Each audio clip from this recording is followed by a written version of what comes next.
প্রদেশের মুজাফফর জেলার একটি গ্রাম ছিল সিরসি, যেখানে পণ্ডিত পরিবারের সঙ্গে সম্পর্ক রাখা দীননাথ উপাধ্যায়, যাকে গ্রামবাসীরা সকলেই, এমনকি তার পরিচিত সকলেই তাকে পণ্ডিতজি হিসেবেই ডাকতেন।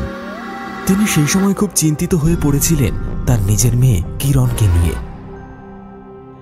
কিরণের রূপ গুণ সমস্ত কিছুই তার নামের সঙ্গে একেবারে মিল খেয়ে যেত। পণ্ডিতজি আর তার স্ত্রী তাকে খুবই ভালোবাসত, কিন্তু ভাগ্যকে কে বদলাতে পারে? সে ছিল বিধবা এবং অসহায়। শুধু একবারই নয়, সে দুবার বিধবা হয়েছিল। তার বিয়ে হয়েছিল খুব ধুমধাম করে, কিন্তু দুইবারই ফুলশয্যার রাতে তার বর মারা যায়। পুতুলের মতো দেখতে প্রাণোচ্ছল মেয়েটা যেন নিশ্চল হয়ে পড়েছিল। পণ্ডিতজি যখনই তাকে দেখত, তখনই তার বুকের ভেতরটা যন্ত্রণায় যেন ফেটে যাওয়ার উপক্রম হতো। এরমভাবেই বেশি দিন চললে মেয়ের চিন্তায় সে হয়তো মারাই যাবে। একদিন সে বাড়ির সামনে আম গাছের নিচে একটা ছোট্ট খাটিয়া পাচ্ছিল, তখনই পাশের গ্রাম থেকে কালু নামে একজন এলো। তারপর সে বলল, নমস্কার পণ্ডিত মশাই, কিছু মনে না করলে একটা কথা বলি। আমি কখনো তোর কথায় রাগ করেছি? বল বল, কি বলতে চাস? পণ্ডিতজি, আমি জানি আপনি এখন কেমন পরিস্থিতির মধ্যে দিয়ে যাচ্ছেন। এইরকম একটা পরিস্থিতিতে আপনি নিজেকে শক্ত করে রেখেছেন, এটা কোনো ছোট কথা নয়। তবে আমি আপনার দুঃখ ভাগ করতে এসেছি। আসলে আমি কিরণের বিয়ের ব্যাপারে কিছু বলতে চাই। এই বয়সেই বিধবা, তার সামনে তো পুরো জীবনটা রয়েছে। আমার মেয়ে কিরণের ব্যাপারে তো সবাই জানে কালু। এখন তো মানুষ তার বিয়ের কথা শুনেই পালিয়ে যায়। তুই কি কোথাও কোনো পাত্র দেখেছিস? দেখেছি তো, পাটনার ত্রিবেদী বাবুর ছেলে আছে, খুব ভালো পরিবার। ছেলেটা খুবই ভালো, সমাজে তার ভালো নাম ডাক আছে। কিন্তু কিন্তু কি? কিন্তু সে 2 লাখ টাকা আর 10 ভরি সোনা দাবি করছে। আমার মেয়ের খুশির জন্য আমি নিজেকেও বেচে দিতে পারি। যদি সে এর ডবলও চায়, তাও আমি দেওয়ার জন্য তৈরি আছি। আচ্ছা, আমি দেব। পণ্ডিতজি রাজি হলেন। কিরণের বিয়ে পাটনাতে ঠিক হয়ে গেল। পণ্ডিতজি তার মেয়ের ধুমধাম করে বিয়ে দিলেন। অঙ্কুর আর কিরণ দুজনেই বিবাহ বন্ধনে আবদ্ধ হল। আজ অঙ্কুর আর কিরণের ফুলশয্যার রাত। রাত তখন বেশ গভীর। অঙ্কুর দেখল বাড়ির সকলেই ঘুমিয়ে পড়েছে। সে সিঁড়ি চড়ে উপরের দোতলার ঘরে তার স্ত্রী কিরণের ঘরের দিকে এগিয়ে চলল।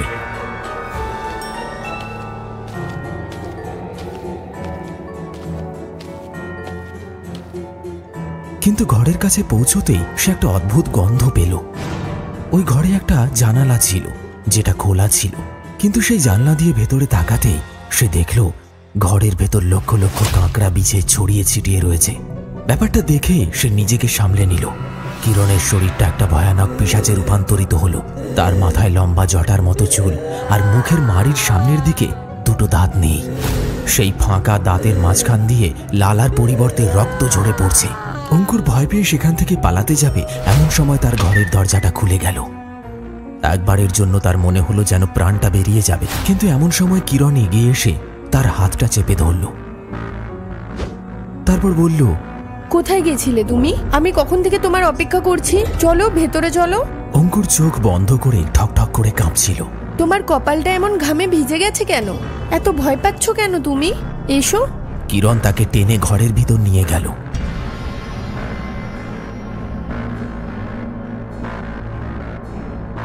অঙ্কুর কিরণকে দেখার বদলে ঘরটা ভালো করে দেখতে লাগলো।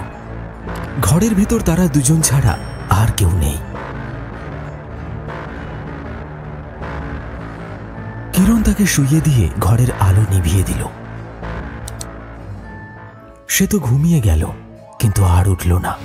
সে ঘুমের মধ্যেই তার শরীরের ওপর ভারী একটা কিছুর অনুভব করল। পিশাচ তখন একভাবে গর্জন করেই চলেছে। কিরণ ততক্ষণে ঘুমিয়ে পড়েছিল। ওইদিকে ওই পিশাচ একটা ভয়ানক সাপের রূপে রূপান্তরিত হলো। তারপর সেই সাপের রূপে পিশাচ অঙ্কুরের গলায় কামড়ে 20 দাঁত ফুটিয়ে দিল।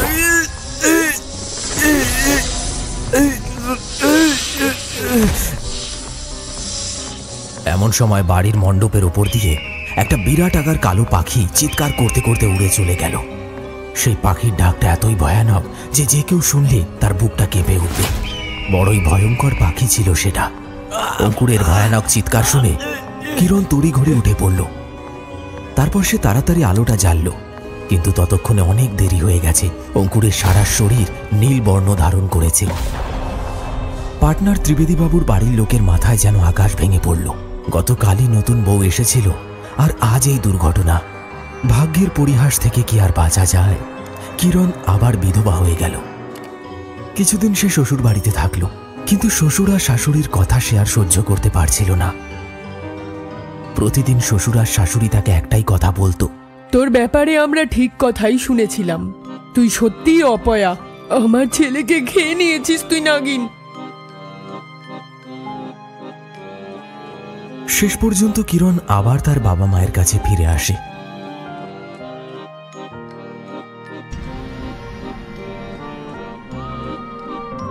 দীননাথ উপাধ্যায়ের পাশে তখন মেহতাজি বসেছিলেন। তিনি বললেন, এসব তার লীলা পণ্ডিতজি। তার লীলা খেলা বোঝা যে বড়ই কঠিন। তার লীলা খেলা কি সে শুধু আমাকেই দেখাবে? নিজেকে শক্ত করুন পণ্ডিতজি, ভগবানের ওপর ভরসা রাখুন। তিনি নিশ্চয়ই আপনার পরিস্থিতিকে একদিন বদলে দেবেন। তখনই সেখানে সাধুর সঙ্গে একটা সুদর্শন ছেলে আর তার বাবা সেখানে এসে উপস্থিত হয়। তাদেরকে এগিয়ে আসতে দেখে পণ্ডিতজি খাটিয়া ছেড়ে উঠে দাঁড়ালেন আর বললেন, আরে বাবা, আমার কি সৌভাগ্য যে আপনি আমার গৃহে এসেছেন। আমাদের তো ভাগ্য খুলে গেল। আসুন বাবা, বসুন বসুন। আমরা এখানে বসতে আসিনি, কিছু ঠিক করতে এসেছি। বলুন বাবা, আপনি বলুন, কি ঠিক করবেন? আমরা কি করব? আমি আপনার মেয়ের জন্য এই ছেলেটির সম্বন্ধ নিয়ে এসেছি। উনি শুক্লাজির সুপুত্র বিজয় বাবু। ওনার বিয়ে হয়েছিল, কিন্তু বেচারি সন্তান জন্ম দিতে গিয়ে চলে গেলেন। আমরা আপনার মেয়ে কিরণের হাত চাইতে এসেছি। বিজয় বাবুকে নিয়ে আপনার কি মনে হয়? কিন্তু বাবা, আপনি তো আমাদের মেয়ে কিরণের ব্যাপারে জানেন সব। আমি সব জানি উপাধ্যায়জি, আর আজই হলো সেই দিন যেই দিনে ওদের দুজনকে প্রেমের সূত্রে আবদ্ধ করা যায়। আপনি না করবেন না। সাধু বলল,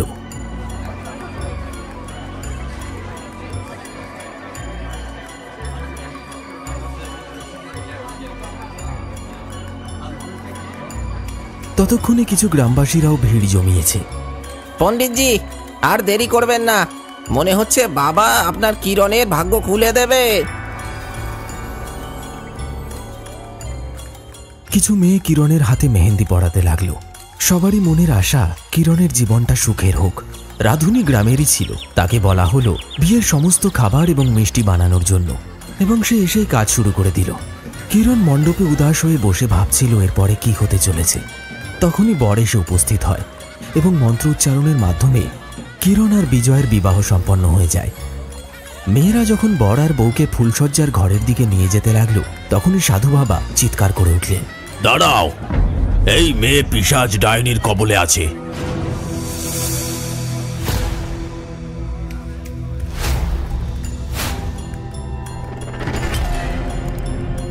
আমি ওকে শুদ্ধ করে ঘরে পাঠাবো, নয়তো এই ছেলেটির সঙ্গেও সেই ঘটনাই ঘটবে যেগুলো তার আগের স্বামীদের সঙ্গেও হয়ে গেছিল।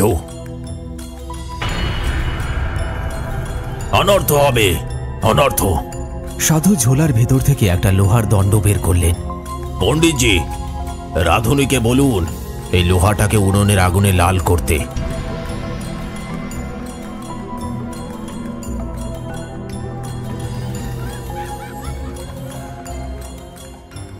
কিন্তু এসব কেন বাবা? এই কারণেই পণ্ডিতজি, কারণ আপনার মেয়ের দেহের ভিতরে পিশাচ আর তার ডাইনি নয় মুখ নাগিনের রূপে বাস করছে। যতক্ষণ না আমি তাদের মারতে পারছি আমার শান্তি হবে না। আর যদি এমনটা না করি তবে সে ছেলেটিকে মেরে ফেলবে। সে কিরণকে নিজের বশে করে রেখেছে। ওই পিশাচ কিরণকে বউ বানিয়ে সারা জীবন রাখতে চায়। এই কিরণ ছোটবেলা থেকেই ওদের বশে চলে এসেছিল। আমিও তোমার মেয়ের ব্যাপারে মানুষের মুখে অনেক কথাই শুনেছি, কিন্তু আমি ভাবতাম হয়তো এটা তার ভাগ্য, কিন্তু না, তোমার মেয়ের ওপর পিশাচ ডাইনির ছায়া আছে। আজ ওই পিশাচ ডাইনির শেষটা আমার হাতে সম্পন্ন হবে। সাধু চিৎকার করে উঠল। রাধুনী লোহার পাতটাকে লাল টকটকে করে গরম করে নিয়ে এলো। এবার কিরণকে পেটের ওপর শোয়াও। এখানে যত মহিলা রয়েছেন সবাই পিছনে চলে যান। মনে রাখবেন, যতক্ষণের শরীর থেকে পিশাচিনী ডাইনি বেরিয়ে না যায়, ভুল করেও এর কাছে আসবেন না। তাড়াতাড়ি, সময় পেরিয়ে যাচ্ছে। মহিলারা সাধুর কথা মতোই কাজ করল। সাধু জ্বলন্ত পাতটা হাতে নিয়ে মন্ত্র বলতে লাগলেন। विशंब काम करिया निशंब नाम दरिया लंज कार थरिया जार एक आसन सरिया। আর এইটুকু মন্ত্র বলার সাথে সাথে সাধু সেই জ্বলন্ত লাল রঙের লোহার পাতটাকে কিরণের পিঠের উপর রেখে দিলেন। একটা অদ্ভুত গন্ধ চারিদিকে ছড়িয়ে পড়ল। এমন সময় সবাই একটা আর্তনাদের শব্দ শুনতে পেল। সবাই দেখল কিরণের পিঠ থেকে একটা কালো নাগিন বেরিয়ে এসে মাটির উপর দৌড়ে চলেছে। সবাই বিস্ফারিত নেত্রে সেদিকে তাকিয়ে রইল। তখনই সাধু চিৎকার করে বলল, তাড়াতাড়ি করো, আর দেরি নয়, শেষ করে ফেলো, মেরে ফেলো। কোনোভাবেই ওকে জীবিত ছাড়া যাবে না। এই হলো সেই পিশাচ ডাইনি। এরপরে গ্রামবাসীরা সকলে মিলে লাঠি আর ডান্ডা দিয়ে নাগিনকে মেরে ফেলল। আর একটা আলোর রশ্মি সেই সাপের ভেতর থেকে বেরিয়ে আকাশে বিলীন হয়ে গেল। গল্পটা ভালো লাগলে লাইক, কমেন্ট, শেয়ার করে দিন। আর নতুন গল্পের নোটিফিকেশন পেতে সাবস্ক্রাইবের পাশে বেল আইকনটা প্রেস করে দিন।